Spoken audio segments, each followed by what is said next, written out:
ఈరోజు బిజినెస్ స్టాండర్డ్లో ఒక ఆర్టికల్ వచ్చింది. వరల్డ్ బ్యాంక్ అంట వచ్చే 15 నెలల్లో కమింగ్ 15 మంత్స్లో $160 బిలియన్ ఇస్తుందంట 100 దేశాలకి, 100 కంట్రీస్కి. నిన్న World Bank president David Malpass ఈ విషయం చెప్పారు. World Bank president David Malpass ఈ విషయం చెప్పారు.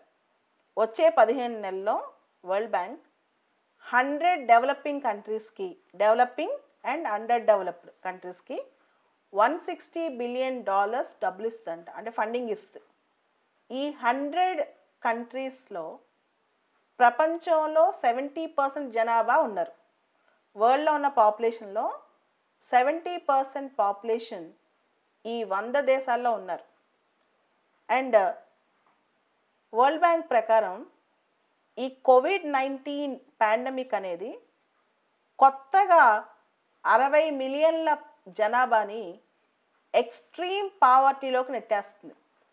According to World Bank estimate, the COVID-19 pandemic is expected to put over 60 million people into extreme poverty globally.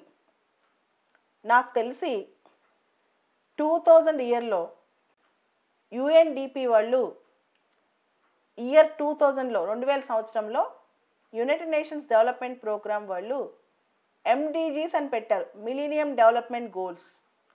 ఆ తర్వాత 2015లో వాటి పేరు సస్టైనబుల్ డెవలప్మెంట్ గోల్స్గా మార్చారు, ఎస్డిజీస్. మనకి 17 ఉన్నాయి ఎస్డిజీస్. ఇలా టార్గెట్లు పెట్టుకుని, లక్ష్యాలు పెట్టుకుని ప్రపంచంలో ప్రజల్ని పేదరికం నుంచి బయటికి తీసుకురావడానికి చాలా ప్రయత్నం చేశాం. ఇండియాలో నాకు తెలుసు 20 సంవత్సరాల క్రితం దాదాపు 30% పైగా, మోర్ దాన్ 30% బీపీఎల్లో ఉండేవాళ్ళు, బిలో పావర్టీ లైన్. కానీ ఇప్పుడు కోవిడ్-19 రాకముందు అది 22-23% మంది మాత్రమే ఉన్నారు.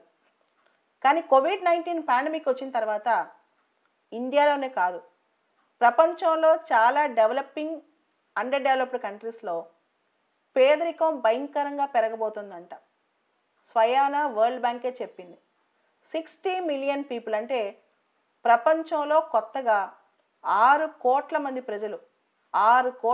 ప్రజలు పేదరికంలోకి వెళ్ళబోతున్నారు. They are going into extreme poverty, నిరుపేదరికంలోకి వెళ్ళబోతున్నారంట.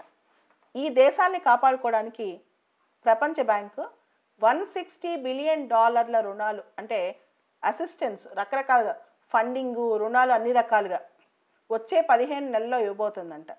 అయితే ఈ 100 దేశాలు రుణాలు ఇస్తుంది కదా, ఈ 100 దేశాల్లో దాదాపు 70% ప్రపంచ జనాభా ఉన్నారు. అదేవిధంగా ఈ 100 దేశాల్లో 39 దేశాలు సబ్ సహారన్ ఆఫ్రికా దేశాలు.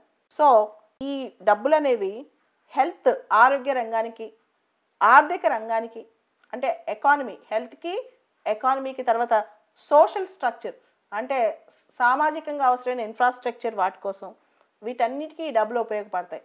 అయితే వరల్డ్ బ్యాంక్ దగ్గర ఇన్ని డబ్బులు ఎక్కడి నుంచి వస్తాయి? వరల్డ్ బ్యాంక్ ఈ డబ్బులకి కోఫైనాన్సింగ్ అడుగుతుంది. కోఫైనాన్సింగ్ కూడా అడుగుతుంది అనమాట. మాకు ఎవరైనా సపోర్ట్ చేయండి, డబ్బులతో ప్రపంచాన్ని ఆపుతామని చెప్పి.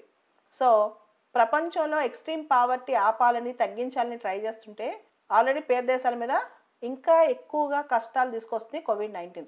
అదే వరల్డ్ బ్యాంక్